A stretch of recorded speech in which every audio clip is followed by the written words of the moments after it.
Movie के शुरू में हम पेपरिका नामी एक लड़की को देखते हैं जो कि अपने बॉयफ्रेंड से बहुत ज़्यादा प्यार करती थी।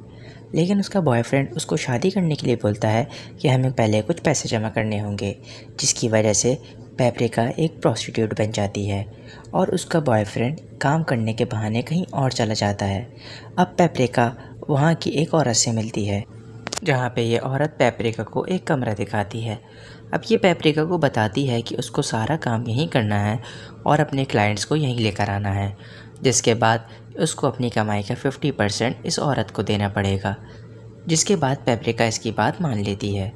अब हर लड़की की तरह पेपरिका को भी चेकअप के लिए डॉक्टर के पास भेजा जाता है, जहाँ पर डॉक्टर उसका चेकअप करता है।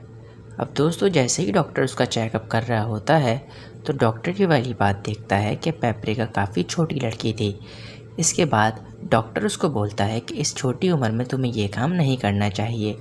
जिसके बाद पेपरिका उसे बोलती है कि वो सिर्फ 15 दिन के लिए यहाँ पर ये काम करने आई है और वो बहुत ज़्यादा पैसे कमा के यहाँ से चले जाएगी।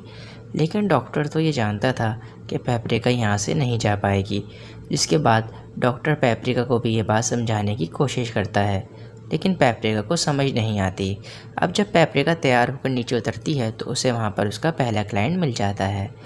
लेकिन क्योंकि पेपरिका उसको सही से खुश नहीं कर पाती, क्योंकि पेपरिका को अपने बॉयफ्रेंड नीनो की याद आ रही होती है, जिसकी वजह से वो क्लाइंट पेपरिका को पूरे पैसे नहीं देता और उसके बाद वो वहाँ से चला जाता है।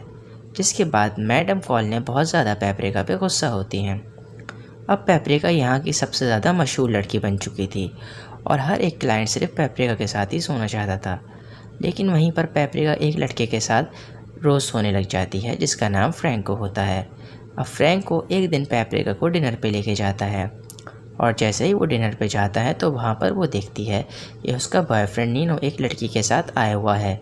ये देख के पेपरिका को बहुत ज़्यादा बुरा लगता है, क्योंकि वो समझ रही थी कि नीनो कहीं काम से बाहर गया है। और उसके बाद पेपरिका बहुत ज़्यादा रोना शुरू हो जाती है, क्योंकि वो समझ जाती है कि ये सब कुछ उसके साथ धोखा था और उसे इस ट्रैप में फंसा दिया गया है। जिसके बाद फ्रैंक उसको अपने घर पे ले आता है और वहीं पर ये दोनों इंटीमेट होते हैं। जिसके बाद फ्रैंक को इसे शादी की दावत भी देता है, लेकिन ये वहीं पर उसको मना कर देती है।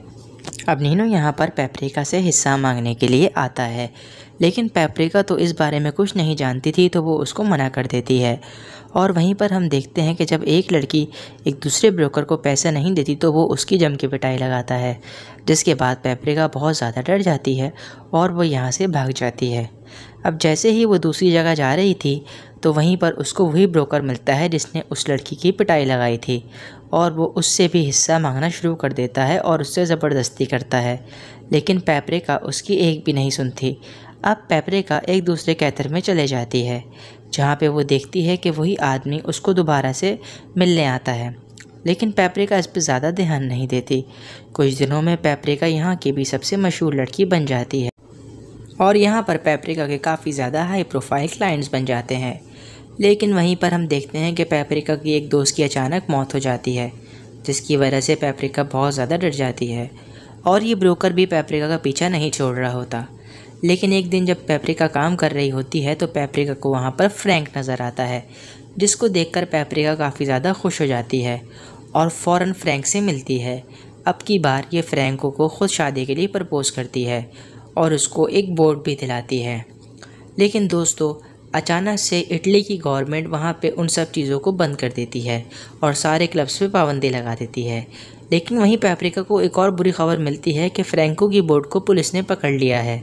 जिसके बाद हम देखते हैं कि पेपरिका को एक बूढ़ा आदमी अपनी बर्थडे पार्टी में बुलाता है और पेपरिका उसे बहुत ही ज़्यादा खुश कर देती है। वो इतना ज़्यादा खुश कर देती है कि पेपरिका को वो शादी की दावत देता है। जिसके बाद हम देखते हैं कि पेपरिका की उससे शादी हो जाती है। कुछ ही दिनों में वो बूढ़ा आदमी मर जाता है और उसकी आधी जायदाद पेपरिका के नाम हो जाती है। जिसके बाद वो फ्रैंको को एक बड़ी बोट दिलाती है और अब हम देखते हैं कि फ्रैंको एक कैप्टन बन चुका है। जिसके बाद ये दोनों साथ रहते हैं और ये मूवी यहीं पर एंड हो जाती है।